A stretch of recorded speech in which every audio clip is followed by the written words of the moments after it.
সাত রানীর এক কন্যা গল্পের চতুর্থ পর্ব নিয়ে আবারও এসে হাজির হয়েছি তোমাদের সামনে। দেখতে থাকুন রাজকুমার ও রাজকুমারীর সঙ্গে কি হতে চলেছে। যুবরাজের সাথে কি করেছিস? বল, কোথায় যুবরাজ? ভালোই ভালোই বল, নয়তো এমন হাল করব আর কোনোদিন সূর্যের আলো দেখতে পাবি না। আমি কিছু করিনি, আমাকে বিশ্বাস করুন। রাজপুত্রের বিপদ, আমাকে তো পরেও শাস্তি দিতে পারবেন। আগে গিয়ে যুবরাজকে বাঁচান। মন্ত্রী কিছু একটা ভেবে বাইরে বেরিয়ে এলো। রাজপুত্রকে নিয়ে তার বন্ধু অনেক চিন্তিত ছিল, কিন্তু কেউ তার কোনো কথা শুনল না। মন্ত্রীমশাই, আপনি যান, সারা বন তন্ন তন্ন করে খুঁজে দেখুন কোথায় আছে আমার রাজপুত্র। আর সেনাপতি পুত্র কি মুখ খুলল? রাজপুত্র কি আর ঘরে ফেরার অবস্থাতে আছে? হয়তো এতক্ষণে সব শেষ হয়ে গেছে। তখন সেখানে রাজপুত্র এসে হাজির হয়। আপনি কি সেটাই চেয়েছিলেন? আমার তো আপনাকে সন্দেহ হচ্ছে। আপনি কি করে জানলেন আমি কেমন আছি? রাজপুত্রের কথায় মন্ত্রী বেশ ভয় পেয়ে যায়। তার কপাল বেয়ে ঘাম ঝরতে থাকে। আহ কুমার, উনি তোমার গুরুজন, এভাবে কথা বলতে নেই। আমার বন্ধুকে কেন বন্দি করা হয়েছে বাবা? ওকে এক্ষুনি মুক্ত করা হোক। ওকে আমার চাই। যাও মন্ত্রী, ওকে মুক্ত করো।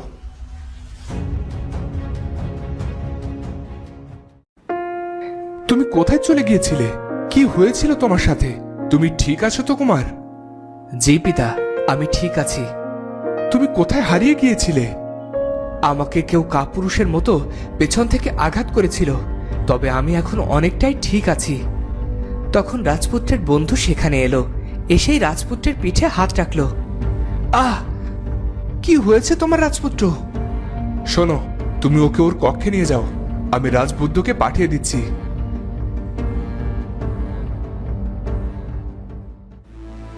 এদিকে রাজকন্যা পরিণীতা বড্ড ভয় পেয়েছে। তার কক্ষে কোনো আগন্তুক এসেছিল। এটা জানাজানি হলে তার বদনাম হবে।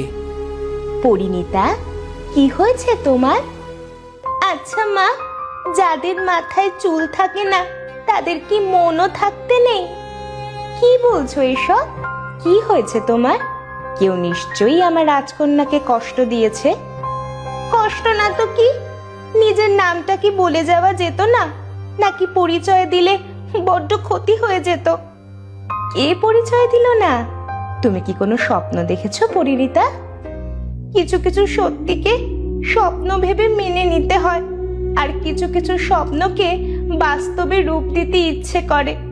আচ্ছা, কোনো সত্যিকারের স্বপ্ন কি বাস্তব হতে পারে মা?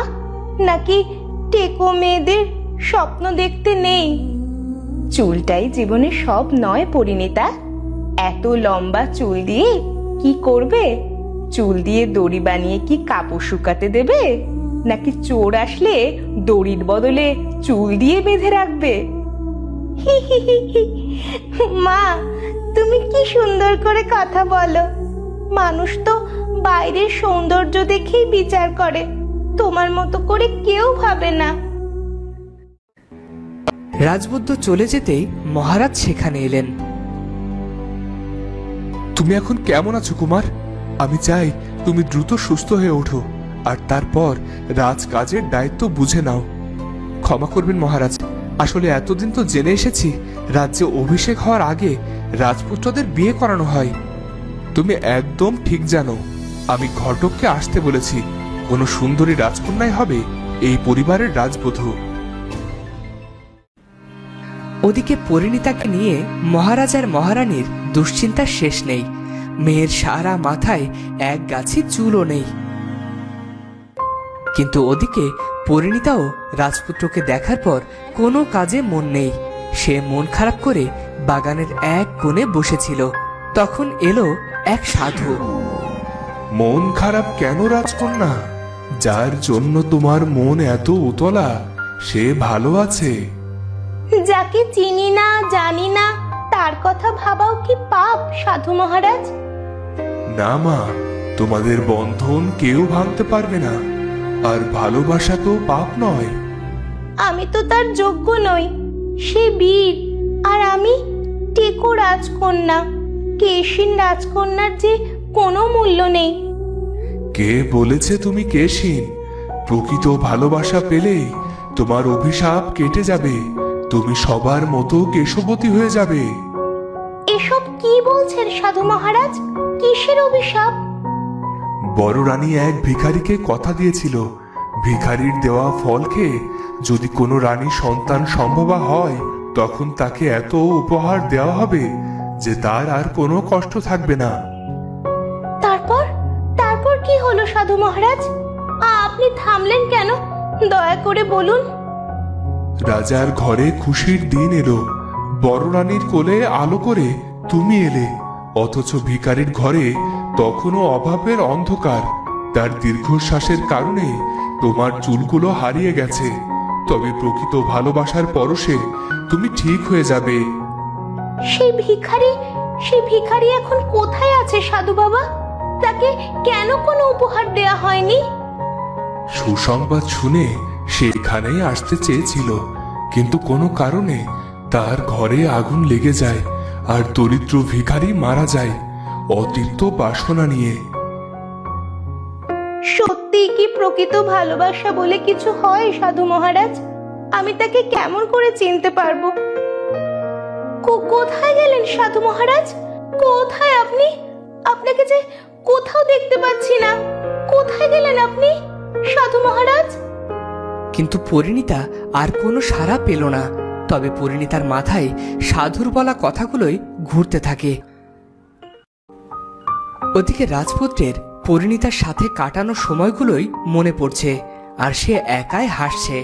তার এমন অবস্থা দেখে তার বন্ধু বলল, আমাকে দয়া করে বলো তো, তোমার আসলে কি হয়েছে? পাখির বলা কথা কি সত্যি হয়েছে? সত্যি কি মায়াবী কোনো কন্যা আছে? সে কোনো কন্যা নয়, একেবারে রাজকন্যা। আর আমার উচিত আবারও তার কাছে গিয়ে তার সাথে দেখা করা। এটা কি শুধুই তোমার প্রাণ বাঁচিয়েছে বলে যেতে চাচ্ছ? না, সে চাইলে এই দক্ষিণ রাজ্যের সে রাজরানী হতে পারে। আমি তাকে হারাতে চাই না। কিন্তু মহারাজকে তোমার তার কথা বলা উচিত ছিল, পরে যদি কিছু হয়। আর রাজপুত্র, তুমি এটা জানো না, ভালোবাসা এমন একটা অনুভূতি যেটা ছেলে বুঝলে মেয়ে বোঝে না, আর মেয়ে বুঝলে ছেলে বুঝতে চায় না, আর ছেলে মেয়ে দুজনে বুঝলে পরিবার বুঝতে চায় না। আরে বাহ বন্ধু, তোমার তো রাজসভায় কবির পদ পাওয়া উচিত। এত কিছু জানো তুমি। তুমি কি আজ সেখানে যাবে? তুমি তো বলছো ওখানে তুমি দস্যুর মতো গিয়েছো। ভাগ্যিস দস্যুর মতো গিয়েছিলাম, তাই তো লুট করে আসতে পেরেছি, নয়তো এত কিছু হয়তো হতোই না। প্রাসাদের অন্তর্মহলে দস্যুর আচমকা আগমনে মহারাজা বেশ চিন্তিত। মহারাজের জয় হোক। আমাদের ডেকেছিলেন মহারাজ? হ্যাঁ, তোমাদের নিরাপত্তা ব্যবস্থার উপর আমার আর কোনো আস্থা নেই। আচমকা কোনো এক আহত দস্যু অন্তর্মহলে প্রবেশ করলো, অথচ কোথাও তার কোনো হদিস মিলল না। এ কথা জানাজানি হলে আমার রাজ্যে শাসন নিয়ে সমালোচনার ঝড় উঠবে, সেটা কি জানো? ক্ষমা করবেন মহারাজ, অন্দরমহলের সকল কক্ষে তল্লাশি নিলেও রাজকন্যার কক্ষে তল্লাশি নিতে পারিনি। উনি অনুমতি দেননি। তুমি কি বলতে চাইছো? রাজকন্যা দস্যুকে আশ্রয় দিয়েছে? মার্জনা করবেন মহারাজ, আমি তা বলতে চাইনি, আমি বোঝাতে চেয়েছি। থাক, আমাকে আর বোঝাতে হবে না। তোমরা আরো বেশি কঠোরভাবে পাহারার ব্যবস্থা করো। জি মহারাজ। আর একটা কথা মহারাজ, দূত এসেছিল। দক্ষিণ মহারাজের ছেলের বিয়ের জন্য পাত্রী নির্বাচন করার আয়োজন করা হবে। আমরা কি রাজকন্যার কোনো চিত্র আর পত্র পাঠাবো মহারাজ? না, থাক, কত জায়গাতেই তো পাঠালাম। সব শেষে আমাদের ঘটক মুখ শুকনো করে ফেরত চলে আসে, তাই এসব নিয়ে আর না ভাবাই ভালো। তবে মহারাজ, জন্ম মৃত্যু বিয়ে এই তিন বিধাতা নিয়ে যদি ভালো কোনো সংবাদ আসে, তাছাড়া আপনার খ্যাতি তো জগৎ জোড়া। আপনার সাথে কে না আত্মীয়তা বজায় রাখতে চাইবে বলুন? তবে বলতে খারাপ লাগলেও সত্যি তো এটাই। কে বিয়ে করবে আমার টেকো কন্যাকে? রাজকুমার বাদ দাও, কোনো মন্ত্রীপুত্র কিংবা কোটাল পুত্র, সাধারণ প্রজারাও তো ছি ছি করে। এসব যে কোন পাপের শাস্তি বিধাতা আমাকে দিচ্ছে কে জানে। এত চিন্তা করবেন না মহারাজ, যা হয় ভালোর জন্যই হয়, আর কারো ভাগ্য কেউ বদলে দিতে পারে না। তো বন্ধুরা, টেকো রাজকন্যার সাথে কি রাজপুত্রের আবার দেখা হবে?